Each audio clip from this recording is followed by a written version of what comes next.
Penkta vieta. Pabaigusi savo paskutinį rankraštį, novelę Tarp veiksmų, Virginia Woolf pasinėrė į depresiją, kuri ją kažkada kankino ir anksčiau. Pirmojo pasaulinio karo pradžia, sunaikintas jos būstas Londone, meno kritiko apie autorę Virginiją parašyta šalta bibliografija, paskatino jos būklę tik blogėti, iki kol ji nebegalėjo dirbti. 1941 kovo 18-ąją Woolf užsivilko savo paltą, prisidėjo į kišenę sunkių akmenų, įžengė į šalia namų esančią upę ir paskendo su visomis savo mintimis ir rūpesčiais.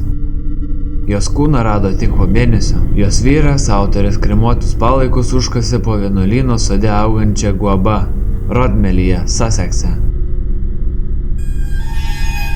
Ketvirta vieta. 1963 vasario 11 dieną 9 valandą seselė, kaip įprasta, atėjo padėti mamai Plath, prižiūrėti ir pasirūpinti savo vaikais.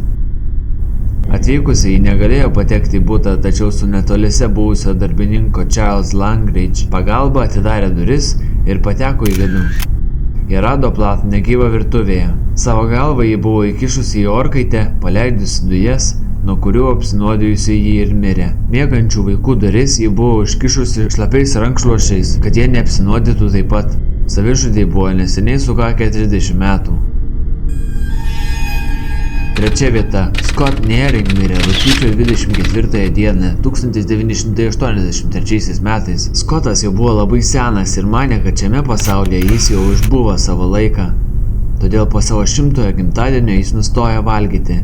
Todėl ir mirė, padaudamas. Antra vieta.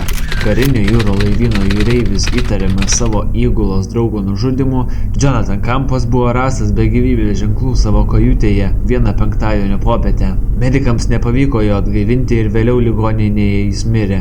Pasirodo, jis prisigrūdo savo burną ir kvėpavimo traktą su tualetiniu popieriumi ir užduso.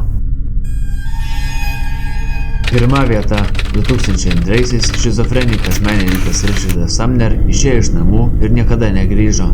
Artimiesiems nepaliko nei raštelio ar kitų pėdsakų. Jo kūnas buvo rastas tik po 3 metų, o tyrimas atskleidė, kad jis nusižudė.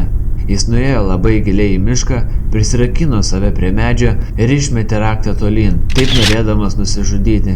Richardas tai jau anksčiau buvo bandęs, tačiau po 4 dienų, apsigalvojus ir sugrįžus į protą, jam buvo pavykę pasiekti tolyn numestą raktą ir atsirakinti save. Tačiau antrą kartą toks stebuklas nepasikartojo.